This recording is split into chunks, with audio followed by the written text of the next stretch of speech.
Hammer, you there? I'm here. Okay, how are you, Hammer? I'm good. Have you heard how Chris Brockman initially pronounced American Pharaoh the first time he saw the name? Have you heard this one, Hank? I have not. Well, because as you know, it's not spelled as if Pharaoh is spelled. They transposed the... Pharaoh? Here it is. Here you go. American Pharaoh. Is there an excuse for that? No. Thank you. Hank, I didn't know anything about the horse. I'm just looking at it phonetically. The O is before the H. I mean, how can you give me grief for that? Hank?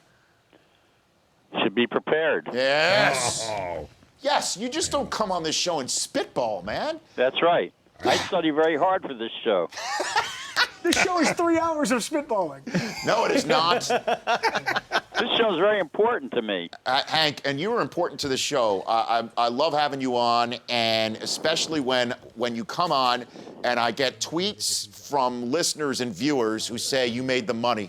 Because you know what? By the way, speaking of making money, yes, I have lunch occasionally, as you know, with Coach Shula and Bob Greasy, and Coach Shula wanted me to say hello to you. Oh, my God. That's awesome. Yeah. Really? I had to leave lunch to come down and do this. Okay. But I left Coach Shula with a $30 exacta, and he's very happy. And then I gave him another exacta at Belmont, so Okay. he's 2 for 2.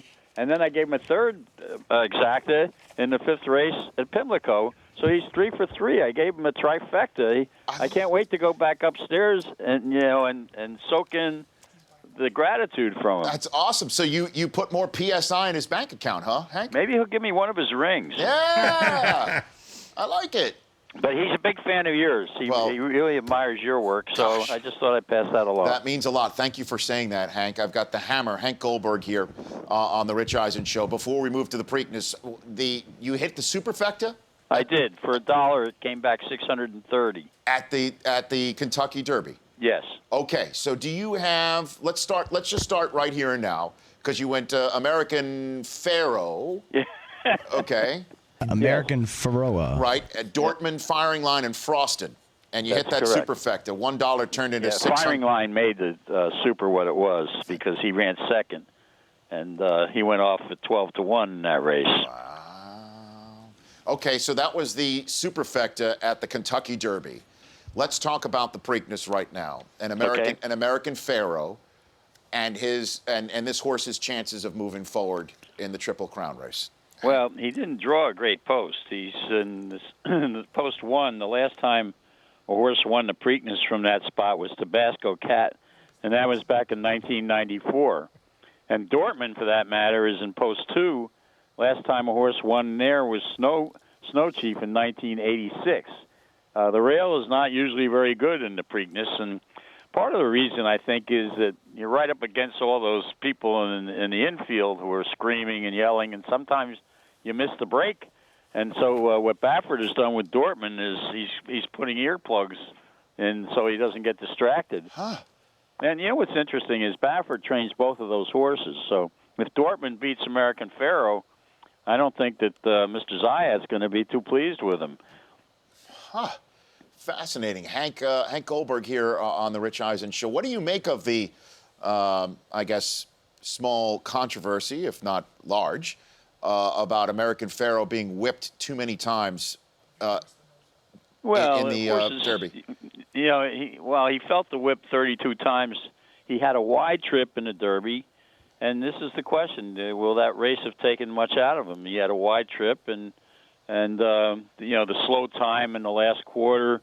You know, people are looking at that, but this is a competitive race. You know, Dortmund is a very good horse.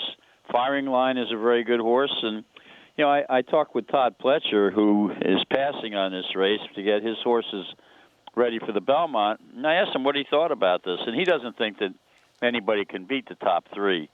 And you know, Firing Line never runs a bad race. He's going to be in the 8th post, and he's going to go for the lead early, and I believe Dortmund will also be out there early. And the question is, will Baffert send American Pharaoh and try to get him out of that one hole early and try to get the lead?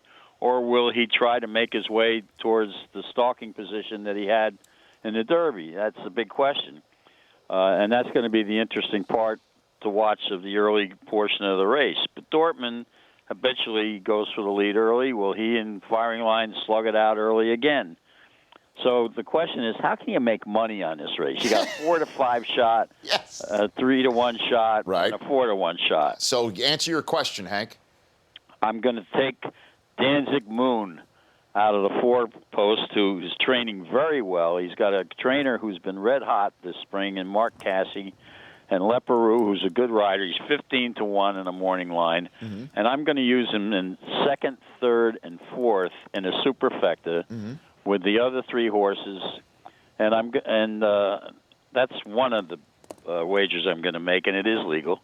And then I'm going to take Divining Rod as a 5th horse, who has J.J. Castellano, a great rider, who won Lexington Stakes, and I'm going to box the 5 of them in a super. So I'm going to go 1, 2, 4, 7, 8. Okay. Those are the numbers, and I'm going to box all 5 of them in a super and hope to get lucky that, you know, one of the favorites falters, and maybe I can make a score. It's a tough betting race. So, Brockman, did you get that down? Yeah, 1, 2, 4, 7, 8, box super, hope to get lucky. Okay. So if somebody's just has enough dinero for one shot, Well, at the you know, price here. it's a $60 bet for 50 cents. So I'm not sure if it's a 50-cent minimum or a $1 minimum. Okay.